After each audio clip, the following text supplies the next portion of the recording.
So let's go ahead and move on to the next part of our session here.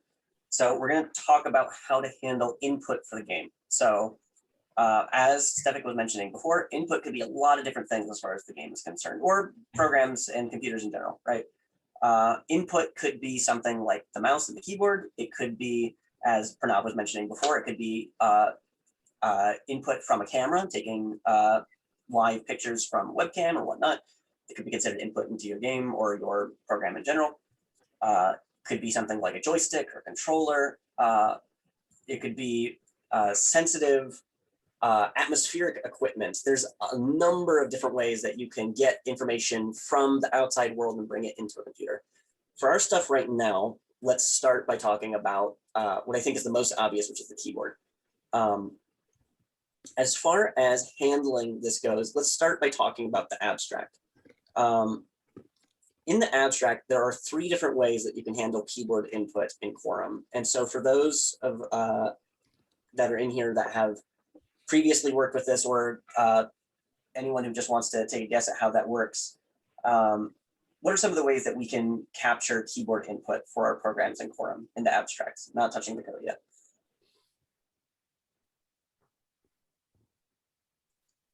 Well, one is, what was it? God, I forgot. Keyboard handling, and also the, what was that? Well, I'm sorry, I forgot the time of it. So one way is that to have a keyboard, to have the program check the keyboard all the time. Another way is to have the keyboard report back to the program that's any key is pressed.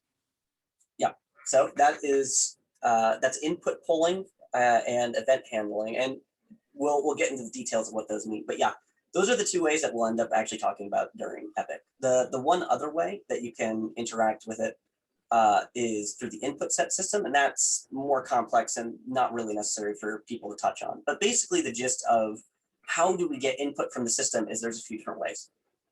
The first way is on every single frame of animation, every single time that the game has to put up a new screen on the computer, it checks to see, hey, here's the new pixels that I want in the window. It also does some extra work to handle things like on every frame, it also checks to see, oh, what physics things happened, what events happened over here, and what sort of things do I need to process in the background. And one of the things that we can do to catch input is every single time the screen updates, that new pixels are drawn, we could ask the computer, hey, is a key currently held down?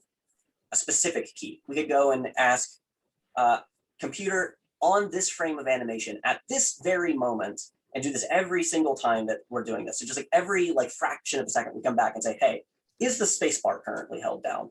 If you are holding the space bar down, I want to do something. You can kind of imagine it like if you went to the library and you wanted a book.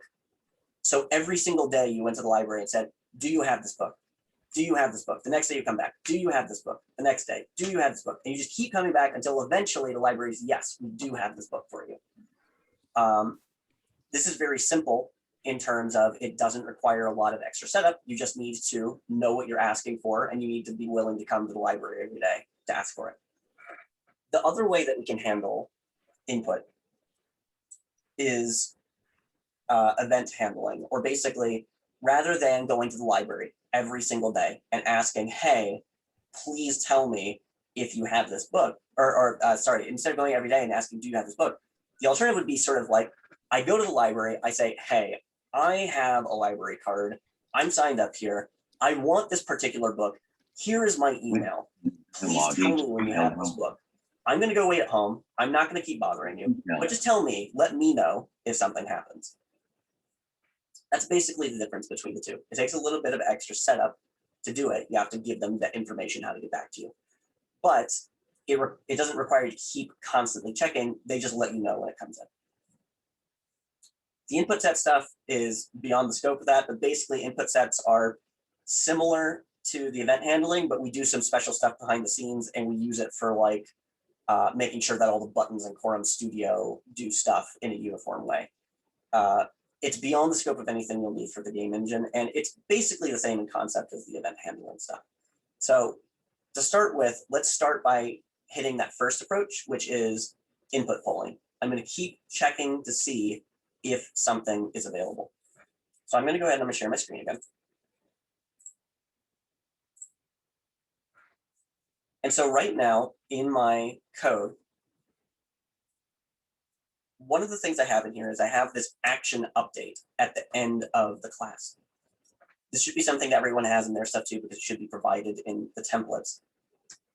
But basically, the point of this update action is this is code that gets called every single time that the game needs to show its pixels on the screen. This is every frame of animation.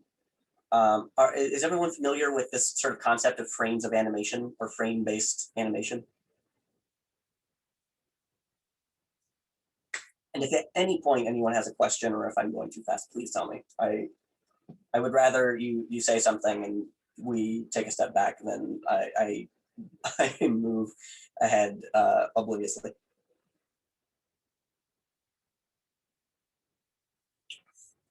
Okay, so as an example, the easiest way to show what happens with the update loop is I'm going to go inside the update loop and I'm going to just put in a line of code here. I'm just going to output something. I'm going to output hello world.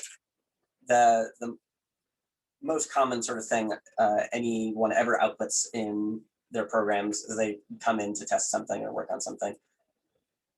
If I do this, what should I expect to happen? On every frame of animation in the update, I have an output. You are going to get spammed with hello world in the console. I absolutely am. So I run it here and I can see hello world, just tons and tons of them. Because every single frame of animation. And on my computer, I'm running on a pretty beefy rig. Like I use this to play modern games. Like this is a custom built rig. Like this is much more powerful than is necessary for what we're doing. It can run very fast. You would guess that normally a game is going to run at around 60 frames per second. That's sort of a standard. So what that means is I have about, for every second that I ran the game, I just output hello world 60 times. This is kind of one of the potential downsides of this first approach we're going to talk about is the input polling. You're going to be doing stuff a lot, but at the same time, computers are good at repetitive work. It's not the end of the world to have the computer just going and doing stuff a bunch. The computer's really good at that. It can do this really quickly. So let's go ahead and start getting some information about the keyboard from our update loop. I'm going to go ahead and remove this output because I just don't want all of this output. I don't need it to tell me hello world every time we run a frame. The first thing that I want to do is I am going to make a special type of variable. The variable that I'm going to be making is going to be an input monitor. So I'm going to go ahead and I'm going to put that in here, and then I'll explain here. So on line 47 in my update action, this might be a different line of code for you guys because I have a different template than you do. But inside the update action on the first line, I'm adding input monitor, and I will call it monitor. And right now, I'm actually not done because I am using a brand new object that I don't have in my stuff right now. As Pranav mentioned earlier, when I use a special object, I'm pulling something in from the standard library that's going to do some work for me.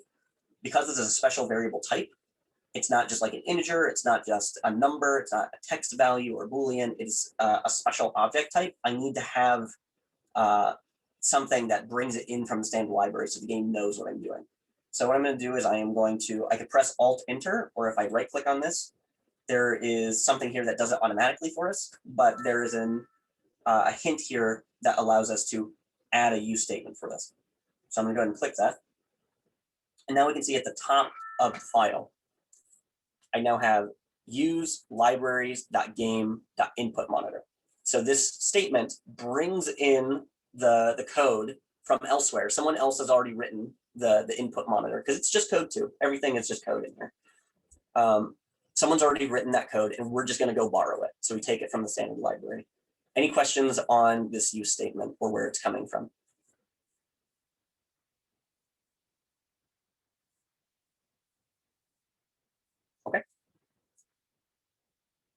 back down in my update action, I currently have just this one line, input monitor space monitor, monitor lowercase m. This is just the name of my variable. What I've made is a brand new input monitor, and an input monitor is basically just, this is the guy that goes to the library for me. The point of the input monitor is to give me a way to ask the system, tell me about the current state of something regarding the input. And particularly, tell me something about the keyboard right now, or tell me about the mouse right now.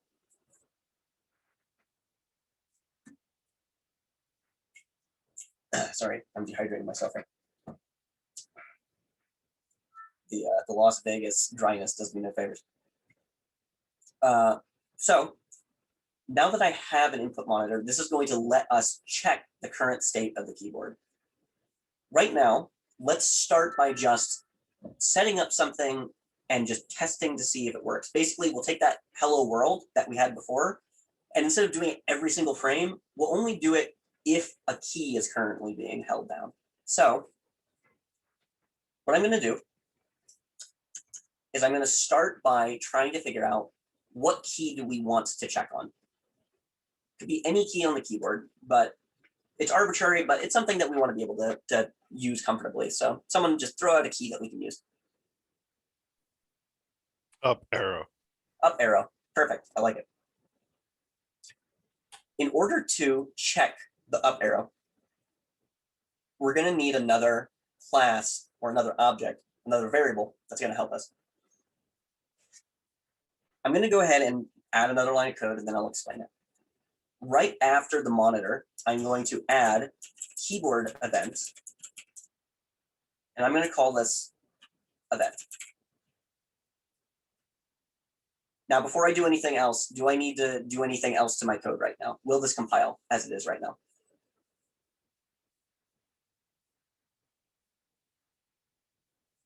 It will not compile. What am I missing?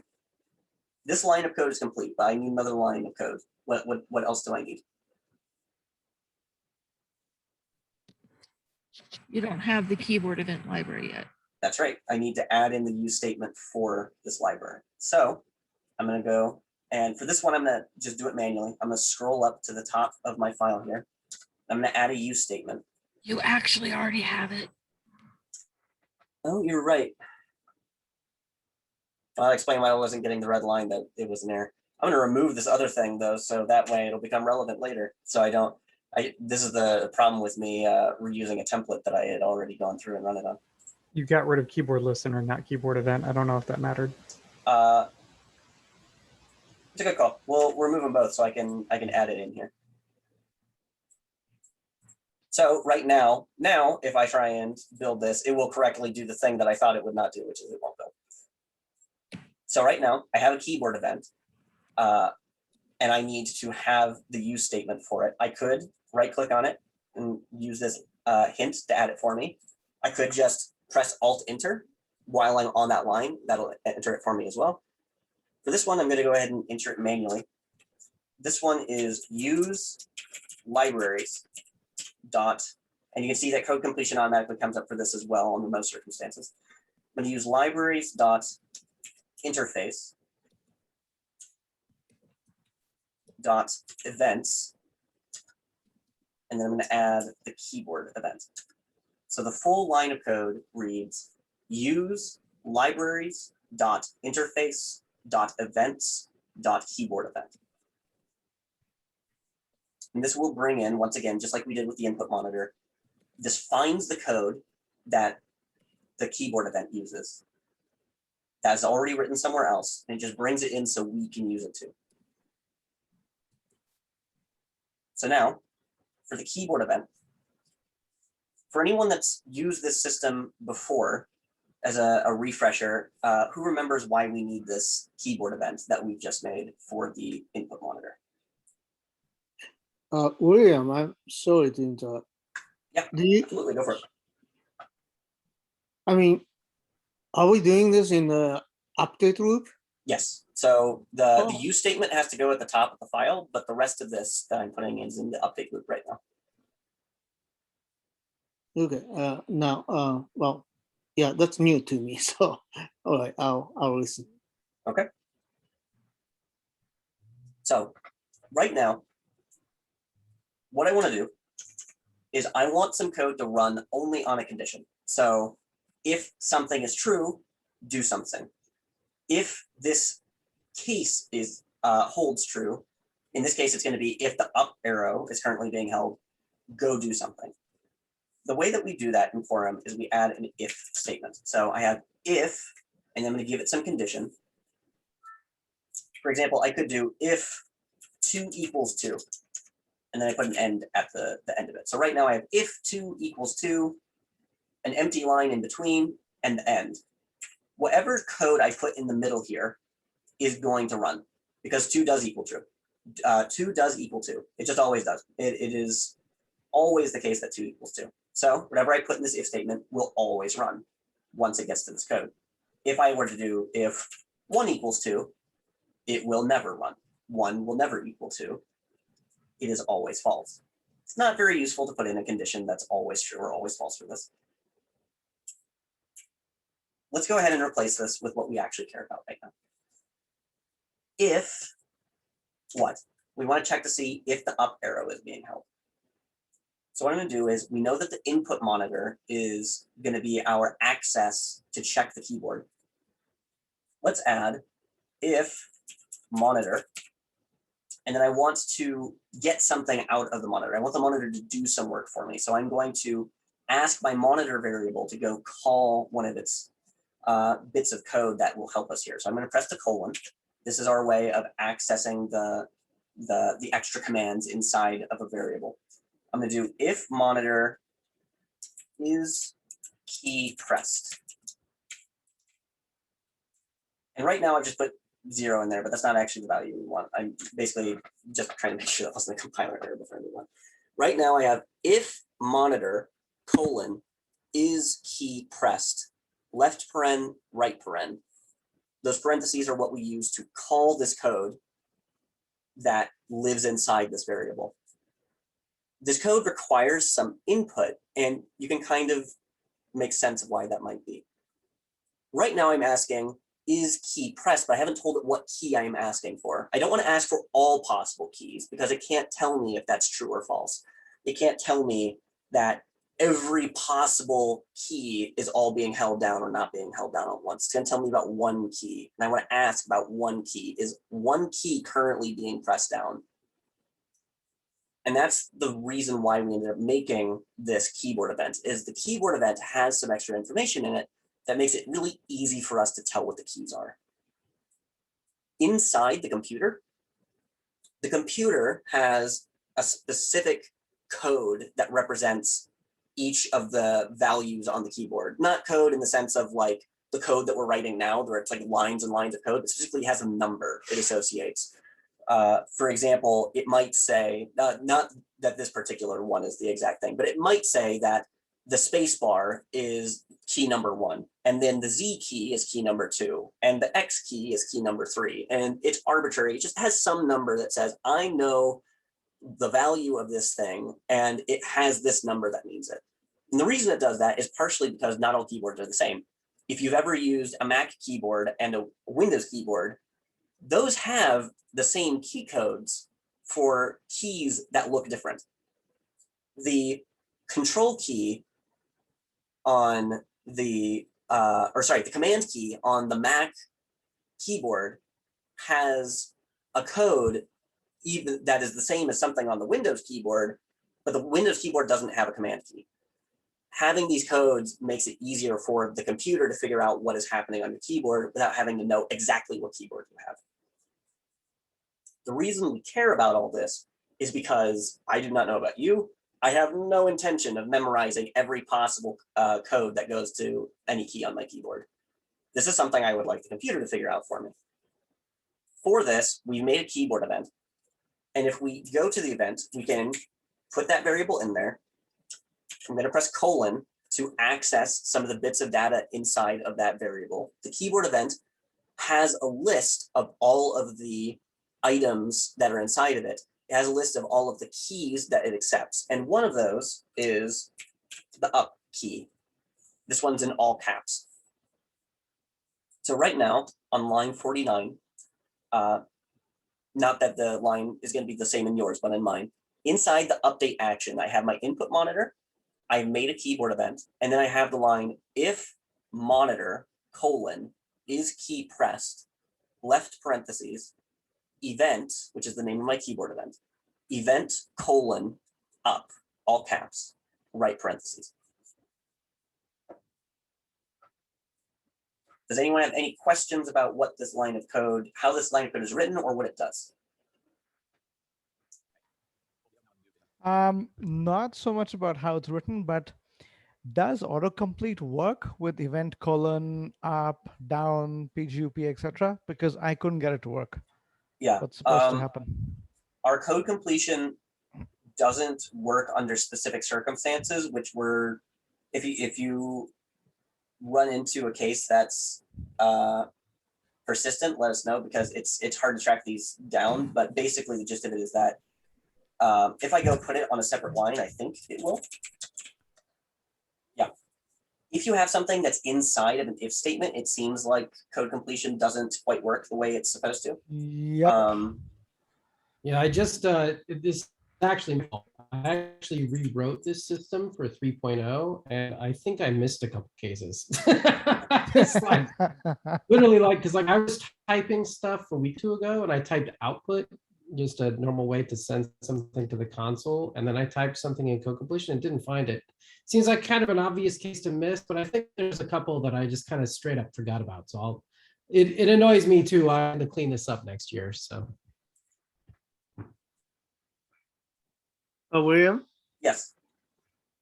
So you're doing this in the update loop. So Yes. you every time that the screen refreshes, this program is going to declare the monitor object and an event object every single time. That's right. And you intentionally want to do that, or can we do it at the class level? That's a great question.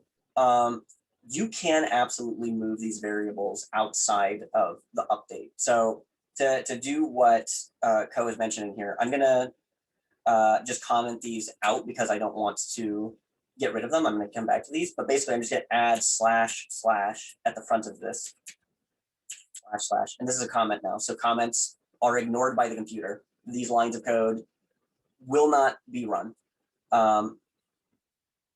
But now I have a compiler error because I'm trying to use this monitor variable and this event variable, and these don't exist.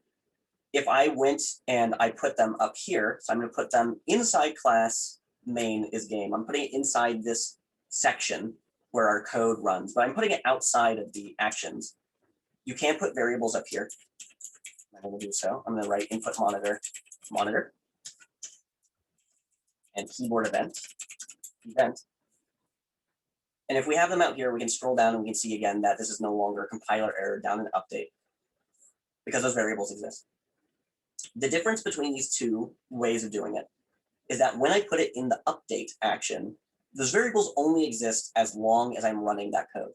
Or in other words, anytime I refresh the screen, the update action happens, that code runs. And so it says, it's time for me to go make a brand new input monitor, because that's what the code says. It has this variable here. I'm going to make a new one right now. And there's a keyboard event. I'm going to make a new one right now. And then it does some stuff with it. It gets to the end of the code and says, okay, I'm done with this code. Get rid of those variables that are in there because I'm not using them anymore. But then it refreshes the screen again on the next frame. And so it has to run the update loop again, and it's going to keep making them every single time.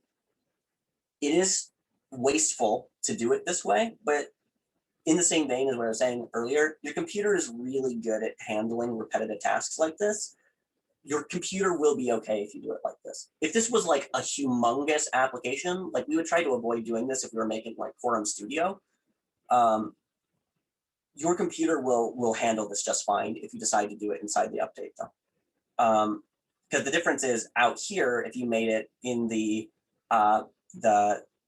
text outside of the actions, you added these variables up at the top of the class, these get made exactly once. They get made before any of this code inside the actions runs. and then they never get thrown away, they never get regenerated. And that can be really useful because aside from being less wasteful in terms of throwing things away and making them again, if you want to store a value in these and then reuse them in different functions or sorry, in different actions, because it's the same variable getting used everywhere, it will store information between them. So if I had, I'll give you an example. Up at the top here, I am going to write integer counter equals 0. This is just a thing that I can count with. It is an integer value, so it doesn't take any decimals or anything. I just have a counter, it's set to 0 right now. And I am going to, for right now, it's not super important that I do this, but just to restore it to how we were, I'm going to remove the input monitor and keyboard event from the top here. And I'm going to remove these comments down here. Before I continue with anything on the rest of this, does everything I've done so far make sense?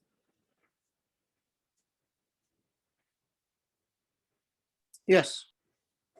Okay. So to show you what's going on, both with the input monitor, we're ready at this point to actually test to see how it works. And then we're also going to see what happens with this variable we put up outside of this action. What I'm going to do is inside this code is going to happen every single time that the screen refreshes, and then it checks and sees, hey, the up arrow is currently being held down. I'm going to do two things in here. One is I am going to change the value of this counter variable I just made. So I'm going to say counter equals counter plus 1.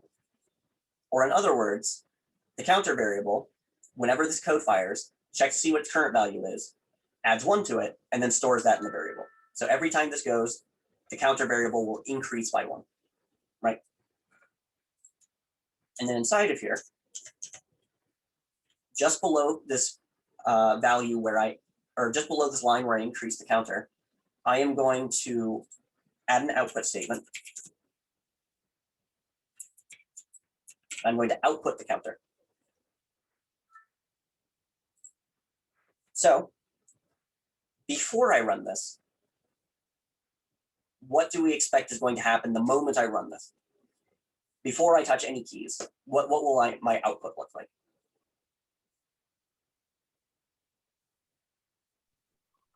Is your counter going to start automatically at 1 or 0 or? So right now, when I made my counter at the top of my class, I have integer counter equals 0. So my counter, this variable, I've specifically said you start at 0, right?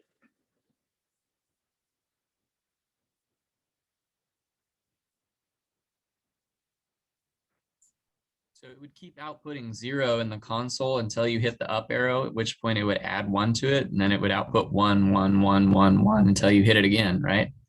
Well, keep in mind that where I have this output counter value, this is inside that if statement as well. So if the key is pressed, the up key is pressed, it'll increase the counter and then it'll output it. And then you can see this end here. This end corresponds to this if. All of the code that's in that section there runs together or not at all. So what that means is if I run this right now, go ahead and run this. My game is here. And right now it's not outputting anything in the console. The reason for that being is that even though the update action is happening every single frame, every single time it's refreshing the pixels, it's calling this, I haven't pressed my up arrow yet. And so on every single frame, it says, I'm going to make an input monitor and it's called monitor. I'm going to make a keyboard event and it's called event. I check to see if the monitor can see that the up arrow is currently pressed down. Every single frame it then checks, is the up arrow currently held down? And if it is, it'll increase the counter and then it'll output it. But because I'm not, every single frame, it's currently skipping over it. So nothing is being output in the console, right? Now, for the next thing I'm gonna do, I'm gonna press my up arrow. I'm gonna press it and almost hold it for like a second or something, and then I'll just like lift my finger back up.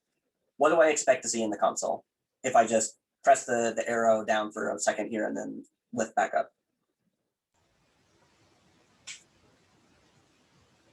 depending on how many times it refreshes when you hit the button, a couple of numbers. That's right. Because of this, the way that I have this set up right now, it's not going to just say, hey, you press the up arrow, I will do this code once exactly, and then we're done. What's going to happen is I'm going to press the up arrow. It's going to see the next time it refreshes the pixels, hey, the up arrow is held down. Let me run that code for you. And then it finishes. And then that action is done. And it's done running that code. But it's going to refresh the screen about 60 times per second. Because games run usually at around 60 frames per second. It tries to do it that often to keep the animation looking smooth and to make the game feel responsive. So if I hold the key down for about a second, it's going to do this function, or it's going to do this action about 60 times. So I'm going to see this code get checked. It's going to check to see if the up arrow is held, and it's going to output stuff a bunch. So let me go ahead. I'm going to do this now. Oh, look at that. I was so close. I got it to 59 with a single press of the arrow there. But you can see that unlike the input monitor and the event that we made brand new every single time, this variable that lived up here at the top, this has this value and it stores it and it remembers it. And so every single time I'm calling this update action, it can go and it can get it and it can update it again, and it can just it can remember what is in it. So before I continue with anything else, are there any questions about what just happened there, what this means, how the update action works, or how the if statement works, how the output works, anything? Questions? Yes. If we wanted it to just accept one key press, the way that we would, think of a key press, instead of, one key press is multiple different frames worth of animation. Yeah. How would we do that? What would be different about that? So there are a couple of different ways that we can solve this. It is possible to do this with the input polling, and it's a little tricky. Basically, what it ends up looking like if you want to do it with the input polling is I end up in this area up here where I have my counter. I could make a Boolean called key pressed, and I set it to false. And then down in the update, it would be my job to say, hey, I want to check to see if the key is pressed. And if it is, I also need to check if that Boolean is already there. And if it's not, I can set that to true. But then if it is true already, I can't go do it again. It becomes a lot of bookkeeping, trying to make sure I only check it, or I only set this to be true the first time you press it. And then if you're not pressing it, I set it back.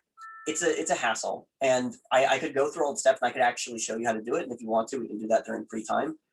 But the main reason I'm not showing you how to do it is because there's honestly a simpler way to do it. And that's using the second method that we were talking about for handling our input.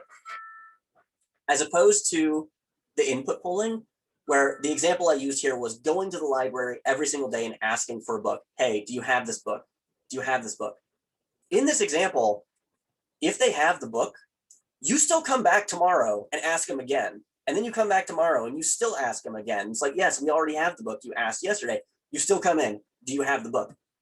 With the other approach for doing this, where you say, here's my email, please let me know when the book comes in, the library emails you exactly once when it happens, and then you're done.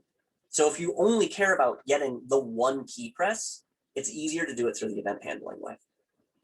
So what I'm going to do here is I'm actually going to leave the code here for the input polling, because actually, so long as we're using a different key, it won't matter. We could use multiple forms of checking for input in the same program, and that's fine.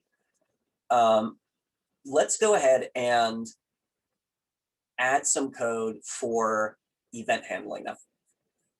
In order to do this, we'll need to do a little bit of bookkeeping. Like I was saying before, in this example, you have to give them your email. You have to give them a little bit of information that says, please let me know.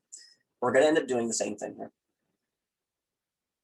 The first step of that is at the top of the file, right underneath my use statements, I have this line of code that says class main is game. It's not super important to know exactly what that means in terms of the code. But basically the gist of the idea is that this code that I'm writing, because it is a game, can do some game stuff. That's why the stuff like create game and update, those functions, those actions get automatically run at certain times because this code is a game. It knows how to do some stuff in the background to make the stuff automatically work. In the same vein, we want to write some extra code here that says, not only am I a game, I am a thing that knows to listen for keyboard events. I want to be informed when keyboard events are happening. So the way that we do this is I am going to add a comma after game, because now main isn't just a game, it's now multiple things. Class main is game, comma, keyboard listener. So my class main is game, comma, keyboard listener, because it's not just doing game things, now it's also doing keyboard listener things. If I do this, I am once again missing a use statement. So right now it's giving me a bunch of green lines that are telling me that I'm missing something basically. I am going to, on this line, I'm going to press Alt-Enter. This is that shortcut that we talked about earlier to add this use statement. And so what this is added at the top of our file is use libraries.interface.events.keyboard listener. It actually looks the same as our one right above it for the keyboard events. It's just that instead of keyboard events, keyboard listener, it's at the same place.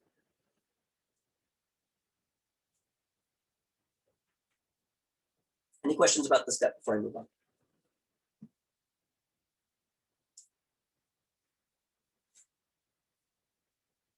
Okay. So my class is now a game and is also a keyboard listener. Basically, at this point, what we've said is we have an email. We haven't actually told the library what our email is yet, but we have an email. We are capable of receiving messages. In order to actually ask the library, or the game in this case, to please tell us when this key is pressed, please tell us when the book is available, please give us messages now that we're capable of receiving them. We're going to add one extra line to the create game. And this is going to be add keyboard listener, left paren, me, right paren. And this code is kind of special. In the same way that we've done some stuff, like you can see that we have in this file already, or in this code, we have this function load scene, or this action load scene. This is a special bit of code that the game knows how to do because we are a game. Because we said class main is game, it has brought in this load scene code so that we can use it. And in the same way, that's how enable physics 3D worked and set gravity 3D worked. We just have some things that are available to us to please tell the game to do because we are a game. One of those things is we can say, please add a keyboard listener. This is an email. Whenever something happens with the keyboard, send messages to this address. The special part about this code is the thing that we've put in between the left and right parentheses. Not only have we said, hey, I want you to please send messages to this address when something happens with the keyboard. Usually we would be used to, here's a variable, or here's like, the value of something. So like, here's a number or a Boolean or something. For this one in particular, we have an address that we want it to send to. It's our address. If this is the address we have because we're a keyboard listener. So when we say me, we're doing this sort of very circuitous kind of thing. We're doing this where we're basically saying, hello, library, of which I am the library. Library, please send an email to the library email when the library has this book in. It's kind of bizarre in that you need to do it, but you have to because the game, the library, doesn't necessarily know that it itself might also be someone looking for a book from the library. We are taking two different things and we're putting them together in one piece of code, because you could have two separate pieces of code that do this. You don't have to have the same program be the library and the reader, right? But in this case, that's what we're doing. I know this is confusing, but is there any questions about this part before I continue? If the question is, I don't know what's happening, that's an acceptable question, by the way.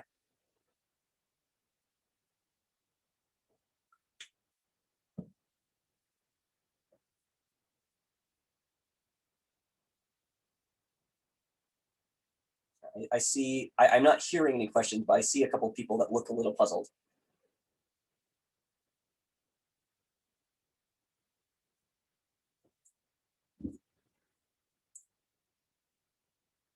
So out of everything here, it is sort of okay. There's a lot of black magic that goes on with the game stuff sometimes, just because there are a lot of things happening behind the scenes.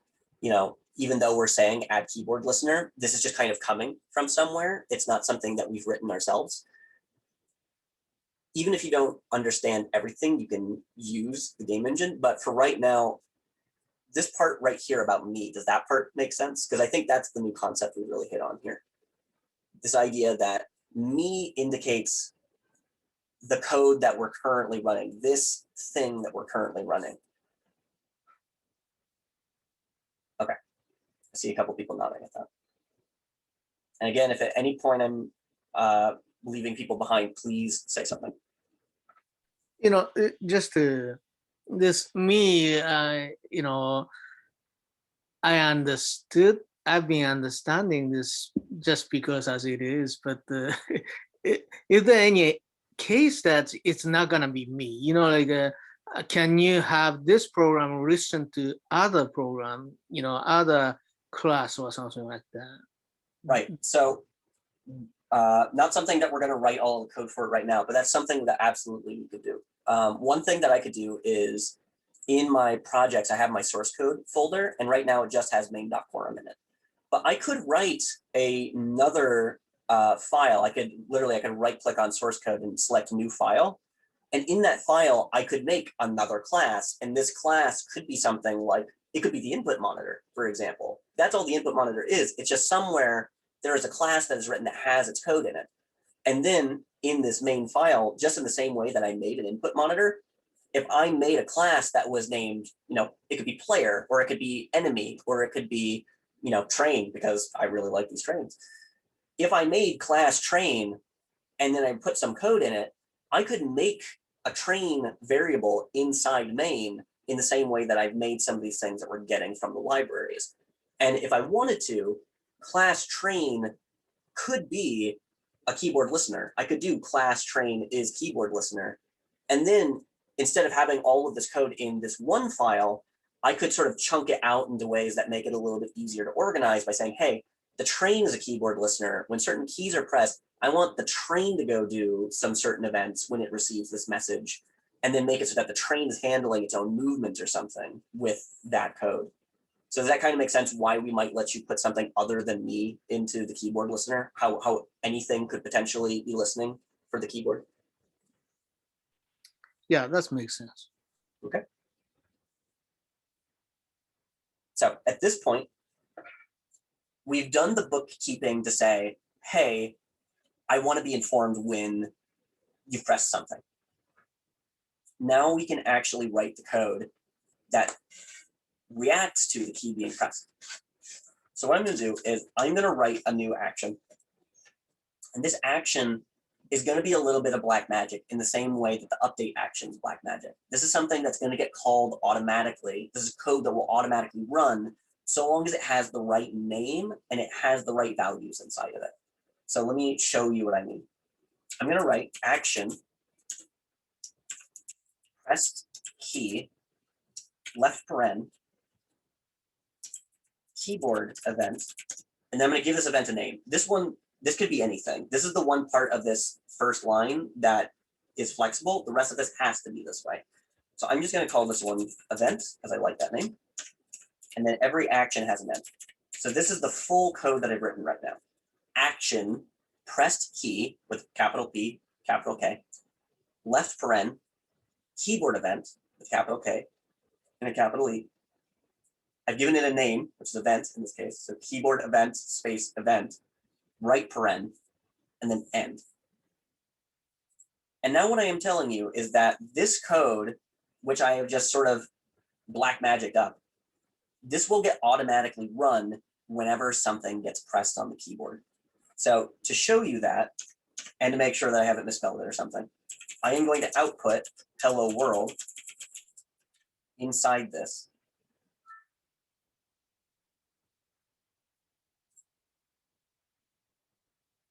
seeing the question here. Yes, you could potentially compartmentalize some of the game's mechanics into separate files in the same folder. So you could do that to, yeah, I want to split up some of my stuff so that I have my controls for moving my plane in a separate folder from the file where I have my enemies that are shooting at me, and they have separate code potentially, right? Or if you had something where, you know, I'm going to keep using this train example, I want the train to have specific mechanics for, I'm going to write some code about how the train moves, but I don't want that to be part of the same area where I'm describing the quest that the blacksmithy has for me. It allows you to split things up and organize it. Let me go ahead and run this game now with this press key action in here. And I'm going to press the space bar. And in the console, it says, hello world. I am going to press the A key, and it says hello world. Right now, there's nothing in that action that cares about what key is being pressed. Any key is pressed right now, it outputs hello world. And importantly, I'm going to press my up arrow here. And because we still have that code in the update loop with the input monitor, it still did all of that output with counter. It counted up to 20 in that case. So I had my finger down for about a third of a second because 60 frames per second and 20 output values. With that same key, it said hello world once for that input. So no matter how long I hold it down, hello world coming from this press key with the event handling fires exactly once. So I know that is a lot. Is the does this action make sense how this is working? Yes. Okay. Have people been following along and have people been able to do the same on their end? Yeah, it's working. Great. Is there anyone who is following along who has not been able to get up to this point, or their stuff is not working the way you would expect? Not because of a conceptual problem, but something with the ability to match if and end statements. But let me fix that and then I'll ask you. Sure. If at any point too, feel free, and if you want a second set of eyes on the problem, let me know and we can share screens as well. That's fine. Anyone who's having issues at any point, you know, we're happy to work on this together. So for the current second, if you would prefer to keep doing that on your end, just hunting for the ends that you're missing. The other thing, so there's two things that we can do at this point. One is that we could make it so that the press key only triggers on certain keys. This is something you're probably going to want to do in your game. You don't want any possible key on the keyboard. You know, I press you know, F4, or I press the numpad insert, or I press tilde, or the grave key, which is also the tilde, but you know, it's just more fun to say. You don't want all of those to be moving your character, and most likely you want to be able to move your character in different directions based on what you're pressing. To get up to this point, we can start adding these if statements into our press key action. So let's start with that. So I'm going to go ahead and I'm going to remove my output hello world. I'm going to replace it with something new. And let's start by assuming that we want to set our arrow keys to handle movement. As part of this, I'm going to also go remove this input monitor section that I have because I would like to reuse the up key now. So I'm going to, at the very least, I'm going to comment out by putting the slashes in front of it. I'm going to comment out the output. So right now, my input monitor is actually still going every frame. I'm just not doing anything when that happens. I'm increasing that counter value, but I'm never outputting it anywhere. It's kind of okay. The important part right now is just I have press key, and currently there's nothing in it. Whenever a key is pressed on the keyboard, nothing happens. I'm going to start by checking for a condition. So can anyone tell me what it would look like to check for the left arrow?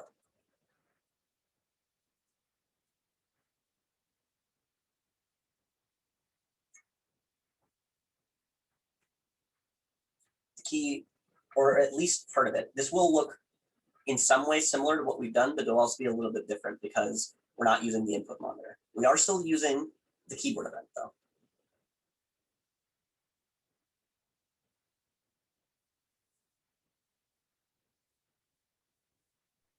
So what we need to do, I answer, so what was that? I said it's cheating if I answer. Well, that's fair. What we'll do then is I'm going to start by getting the value of the key that was pressed. And I'm going to assign that to a variable. So I'm going to make integer code, and I'm going to assign this to be equals to event : key code. So to explain what I've done here, similar to what I've done before, I have my keyboard event, and this keyboard event is being provided to us inside this action whenever the code gets called. Anytime that the keyboard is pressed, because we're a keyboard listener, we are informed of it through the pressed key action, and the game will tell us, hey, here is a keyboard event, this will tell you what happened.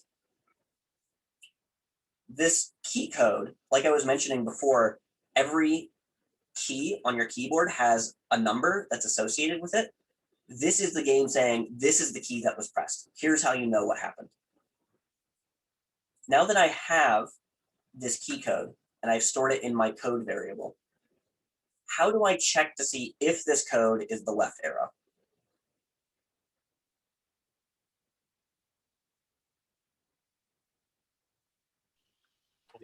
An if statement? I vaguely heard Steve. What was that?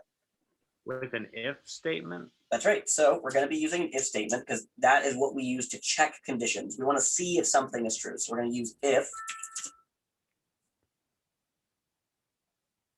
Key code equal to event : left or up, something like that. That's right. So if code equals event left, and then always, whenever you make an if statement, you want to add an end to it right away because it's really easy to miss ends otherwise. So our code here is if code, this is that variable we made on the previous line, if code equals event : left, which is the keyboard event has this information inside of it, so we use the colon to get it out. Say, event, please tell me the code for the left key, the left arrow. So when this triggers, if the left arrow is being held, then, or it has been pressed, I should say, then the code inside this if statement will fire. And to show that, I'm going to put an output in here. And I'm just going to output left. I'm going to close my currently running program because I left that open. And let's go ahead and run this. And now if I press the left arrow key, I see that it says left. If I press the right arrow key, absolutely nothing happens, because even though the action press key gets called, I don't meet the condition of the event, the left key was pressed, so I don't go inside this if statement, right? I just skip right past it. Any questions about this part before we continue?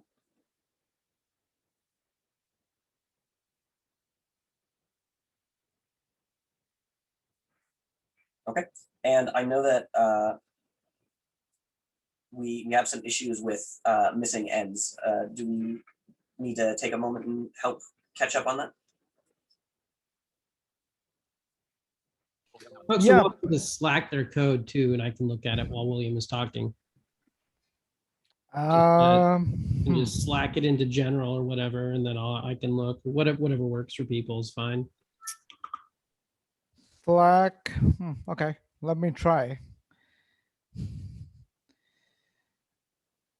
Because it's quite interesting. I close my actions and the else ifs, and it builds. The moment I add anything after the else if block, after the end, I get 27 errors, which is fun. Did you press the no errors button or no? That's a great question by Gabriel. For your else if, are you doing that? Is else if one word or two words? Because else if in Quorum it should be one word. It is one word. Okay. It is one word. I will dump the code. I'll try and dump the code into Slack. It'll be fun. Hang on.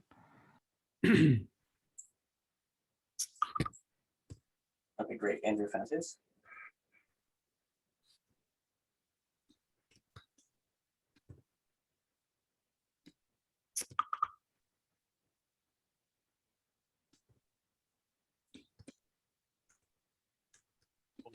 I think I've done it. Okay.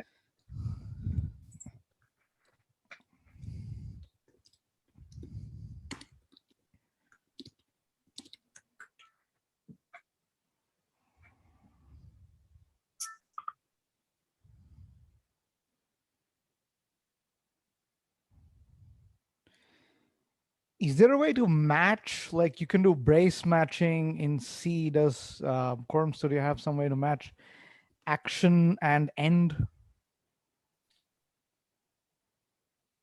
No, what?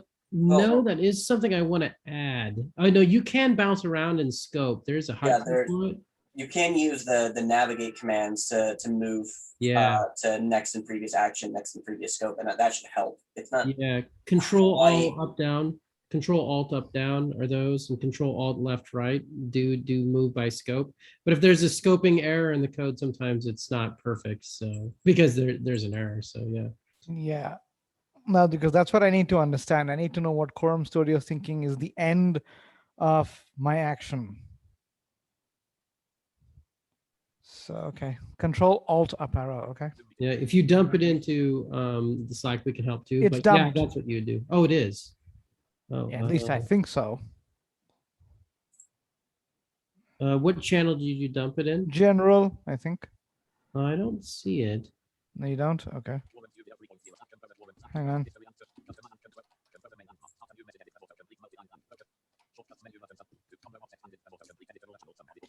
Oh, hang on.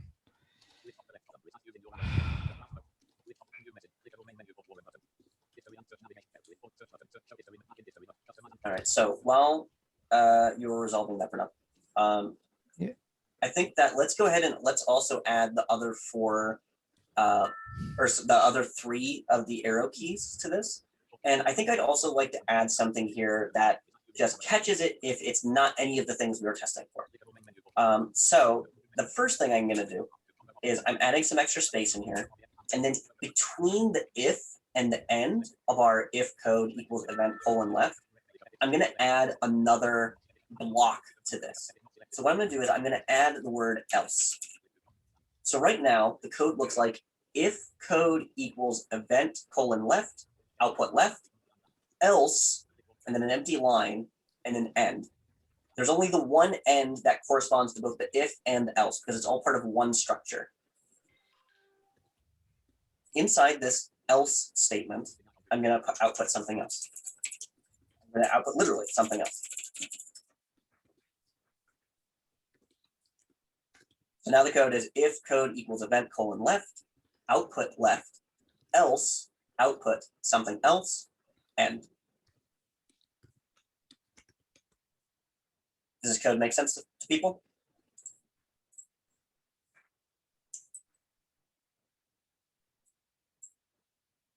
So if I press my left arrow in my game, it says left. If I press right arrow, it's something else. And so it's down arrow, up arrow, any of the keys on my keyboard as I just furiously slam through them. Anytime we get anything, if it doesn't meet the previous condition, it fails and it just says, okay, go to the else block, output something else. But we still have other keys that we want to do. So the easiest way to do this is to add another block to this. So I've just added extra space in between the if and the else. I'm going to add an extra keyword. This is else if. And else if is one word. Don't make it two separate words because that will result in errors down the line. So else if, one word, and then I want another condition. So what does the code look like to check if this is the right arrow?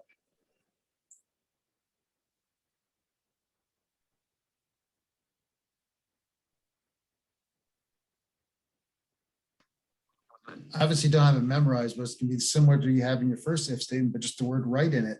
That's right. It looks exactly the same as the previous one. It's just right instead of left.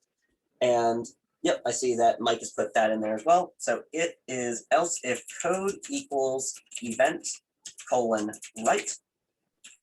That's our if part of this.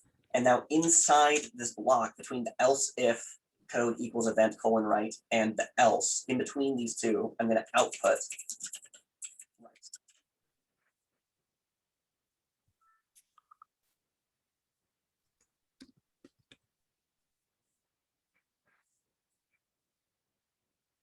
So we have a few minutes here.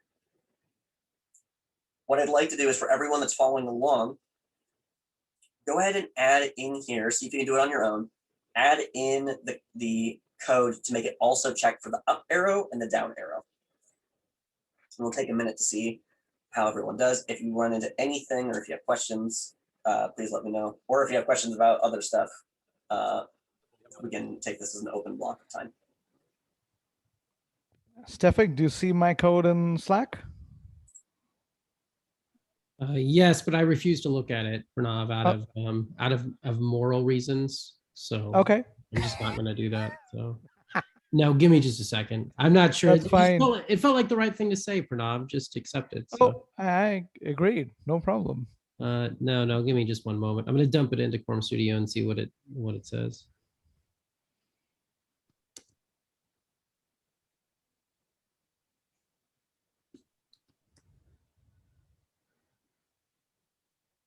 I have an unrelated but kind of older question. Can I?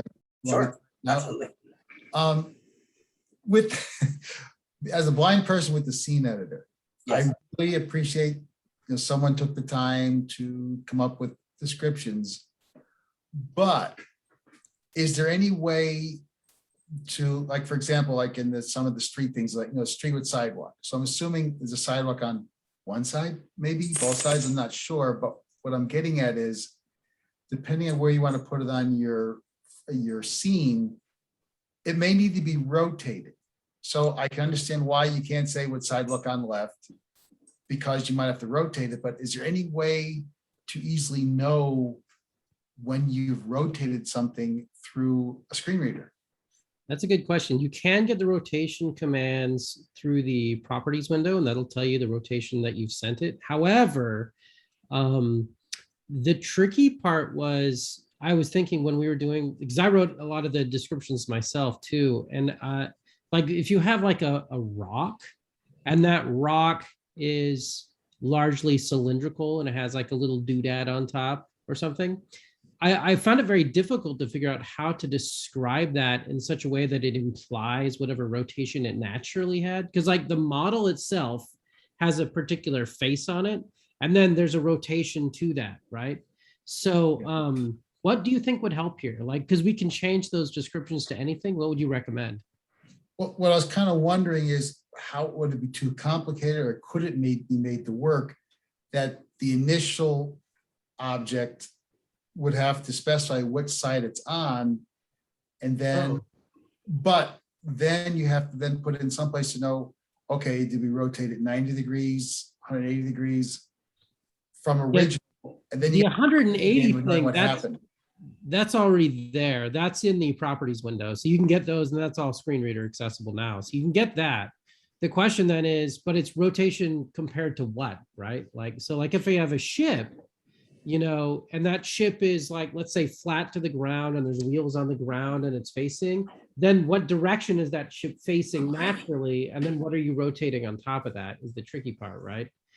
So like maybe the easiest thing would be to make all things face front, but then what does front mean if it's like a sphere, right? Or like, what if it's a non-humanoid or something, like a blob type thing? So this is a pernicious, difficult issue, don't you think? Or am I wrong? That's what I was wondering, if you guys may have had some genius idea that you came up with. But I mean, to sit there and look at each object, once you place it, hopefully it stays fixed. But yeah, how to do it? Because like one of the things to say, like, it might be something curved. Okay, that's good, but which way is it curved? Does it make a 100? Does it make a 90-degree turn? Is why it's called curved, or is it? It's It's a good question. I mean, the Yes, other I- thing that we could potentially do is it's possible that we could derive something from the geometry of the model to give you more information, like let the model be explorable. So like, let's suppose you had a sloped roof. I remember when I was labeling all the sloped roofs, they happened to look kind of like, they'd have a little flat region and then they'd have like a 90-degree drop, but it was curved on the top. And then it would like flip to the right for like 45 degrees. And that ends up being a lot of information. But I wonder if in a future version, what we could do is we could have like a model explorer where you can explore what the model's geometry is in addition to just what the model is, right? Maybe something like that. Or maybe you need some sort of key for more information type of, I don't know. This is Yeah. and I really commend you guys for taking the time to describe all this stuff. I think what we could do is, let's say it's a blob. So blob at 0,0,1, starting from 0,0,1, moving to 5,7,300. I don't know if that conveys anything to me, even when I'm making the suggestion, but would that help at all in terms of orientation? Because what that's telling me is that, okay, if I know that Z is forward, means that the bulk of the shape is forward, which means the blob is more blobby in front. I'm glad that we were able to use the word more blobby in a sentence. I feel better now. Yeah, I don't know. I've maybe this is something that we should coordinate on next year and try to see if we can't figure out exactly what would be good. Because I actually think this isn't a trivial question. I think that there's actually a lot of really interesting things you could do with this. Like, for example, one of the ideas that I've been kicking around in my head trying to invent, and maybe it's a dumb idea, is to try to figure out a way that you can do 3D modeling for engineering. My thinking is there's a lot of stuff like AutoCAD and programs like that that are not accessible right now. And I wonder if you could make it easier to become an engineer as a blind person if you had a tool like that that was accessible. But I haven't quite figured out in my head how you manage like all of the 3D parts and how you like handle all the connections and gears and stuff like that and tell you the right information in order to do engineering. But it feels like these are related, right? Like to the kinds of things you put in a scene editor are probably related to the kinds of things that you might put in a engineering modeling type program. So I don't know. Some sort of blueprint or something. Yeah. I mean, But it's something similar to like biology, how they say like distal or proximal based out of the center of the object. I have no idea. What is that, Hannah? Well, I mean, just like anatomy, I don't know, that's because, human bodies, they can't really say which is the front, back, side, left, right. So they have to go from the middle of the body. I don't know how it all works, but I remember them talking about it. No, that's actually a really interesting idea. And you're right. Like even with ships and stuff, I guess they do that, don't they? There's like starboard versus. Yeah, they have their own definitions to. Yeah, it's like based on, I don't really know how, like all the words for it, but I thought it was pretty fascinating how they orient themselves. That's clever. I don't know the answer either, but we'll talk about it more on the team and we'll email back and forth with you, Art, because I'm not sure what the answer is exactly. So I fully understand. I just wanted to thought maybe there's something, but thanks for taking the time. Not at all. It's thought provoking. I think we're hitting up on the time though, William. We are, yeah. So at this point, before we release, just like 5 seconds, how'd everybody do on their own? Did you guys get the other arrows in there? See some nods, see a thumbs up. Yep. Okay. If anyone has any questions, yeah. So when we get back, let's take we can take the half hour. That's all they're giving us. But if we need a little bit more time, do we want to take just a little bit more? Do we want to take 45? I know some people it's always preferable. I see Dana shaking her head yes. Why don't we make lunch 45 minutes? I just want to make sure everybody gets like a meaningful break, because like this stuff is pretty brain bending and I just want to make sure everybody's good to go. So let's come back if it's okay at 11:15 Pacific or whatever that is, 1:15 Eastern. 2:15. 2:15? Yes, I'm sorry. Thank you. Thank you, Adam. And when we get back, what we're going to be doing is we're going to be taking a break from games for a little while, and we're going to be just talking about some of the core concepts in code.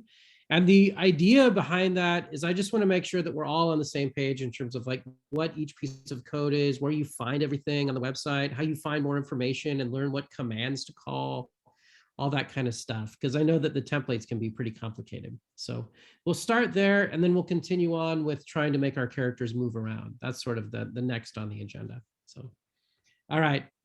Enjoy lunch, y'all.